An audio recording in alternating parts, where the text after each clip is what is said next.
This is the John Brown Alliance, where we don't fear, we fight. Um, I am going to try and make this as short as possible, but it's good news. Um, since I have been involved in civil rights way back in the 1990s, my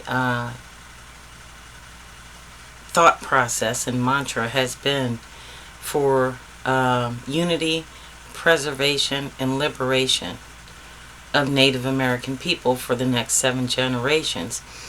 Over the course of that time, my focus has changed based on the needs of everything that is inside of me that makes me who I am today. Um, First, I need to say I have to withdraw totally right now on YouTube from all these entities that are putting up these words that say this will end Trump. You know, this is the bombshell and all. It's just not. Let's just please. You know, the clickbait is working. It's making a lot of people, a lot of independent news people famous on Facebook. And that's all well and great if that's what you're into, but that's not why I'm here. That's never been why I do the work that I do. Um, I am proud to announce that the John Brown Alliance has gotten its first donation. This donation was not made on our GoFundMe page. It was made in a public place by one individual. Now, I'm not going to give his name because that's not necessary. That's not what's important. And he doesn't want to be, put on blast. But I will say that the way this happened is we got together. It's not quite set up yet, but we put together a community food bank because we noticed that people around, we live in one of the richest areas in the country, but yet the only thing here in the state of Maryland is minimum wage jobs. So we realized that people, the minimum wage hasn't been raised, and people were, down and out trying to pay their mortgage. So the best way I thought to solve this was to set up a food pantry in a place I frequented every day of the week. So I did. And so the John Brown Alliance went up on that, and there's food there right now. And the sign says, take what you need, leave what you don't. And that means you can contribute something and take something out, or you can just take something out, or you can just put something in there.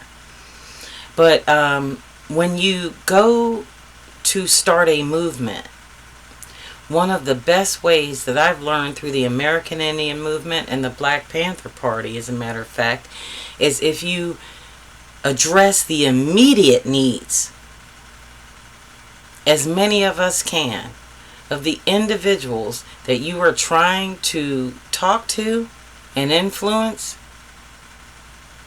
that is the best way to get trust and support, because those people know that you're not out for yourself, you're out for them. And through these movements over years, people have gotten college degrees, people who never had vehicles got vehicles, people who can't afford to pay their rent got food so that they could pay their rent. This is how you do it. This is absolutely how you do it. And it's not about what representative right now is going to save you from Donald Trump. It's about you. Right now, you are the hero you've been waiting for. And for many years before this became a problem in the United States and we were under this kind of threat, I put it in my head that I was going to be my own best cheerleader and hero. And that's what I did. And by doing so, it goes on and on and on to another individual.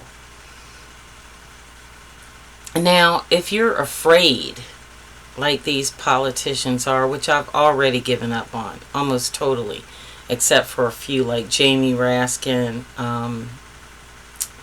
Anthony Brown, Michael Steele, people like that, AOC, Mamdani, to name a few, and Jasmine Crockett. Way before this was a thing, I knew what my red road was, as we call it in Native America, what my path was. And if you deviate off that red road, then you disturb what your contribution is supposed to be in your lifetime, your legacy, your work. And that has always been my work. It has never needed to be pointed out to me or dictated to me. It never has. I never had to be told what to do. So I'm just happy to say that this was a happy day a couple of days ago when this happened, and it is absolutely phenomenal. And it doesn't matter the amount. It doesn't matter the amount of work.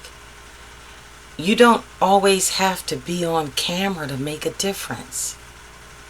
And when you do the things off camera, people notice. They really do. And that's the reason why I get the support I do here in this state. That's the reason why the American Indian movement was effective, because everybody thought that way. That's the reason why the Black Panther Party was effective, because those people believed in that way. And that is the reason why the United States government is so afraid of us, and why you're going to continue to endure fascism and authoritarianism, until you understand this comes from a place that is so profound and prolific that if you don't grasp onto that, all you are is another talking head on YouTube. And some people understand that, and I've gotten responses from them on their YouTube videos, reiterating some of the words that I say, and I love that. And they don't put in comments because they don't need to, because I am a lifelong student of civil rights and human rights, and I don't need a translation. I don't need to look at 15 or 20 podcasts of the same thing that happened in the news cycle today. It's getting to the point where YouTube used to be ahead of the news cycle, MSNBC and CNN, and now it's all they're doing is reiterating. And they're on this Epstein thing, and that's great. And if you think that's going to be the be-all, end-all, that's great. And if you think you need to hammer into it, we have enough people doing that.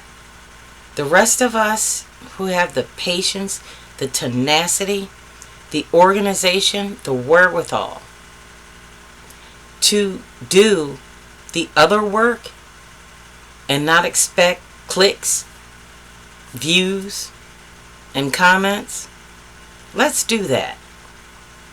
Because in the end, those are the types of people, those unsung heroes that won the American Revolution that you're still hearing about today. Not the people whose names were plastered all over whatever media was available then. During the Civil War, you hear about the colored troops. Those were the people that made the greatest strides with their liberty in jeopardy and being captured and sold back into slavery again, who made America what it was, so that white men can come out of the woodwork, I don't know how many years after Woodstock, and all of a sudden decide to be revolutionaries. During the Civil Rights Movement, You know, we talk about the trio. You know,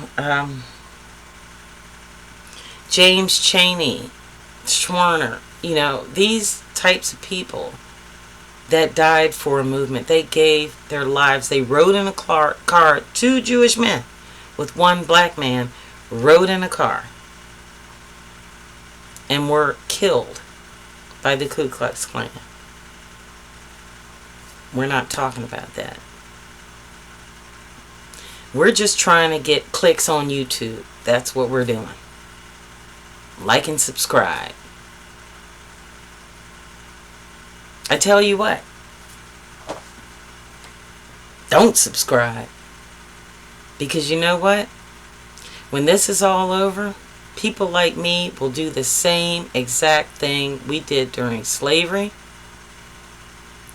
Reconstruction, Jim Crow,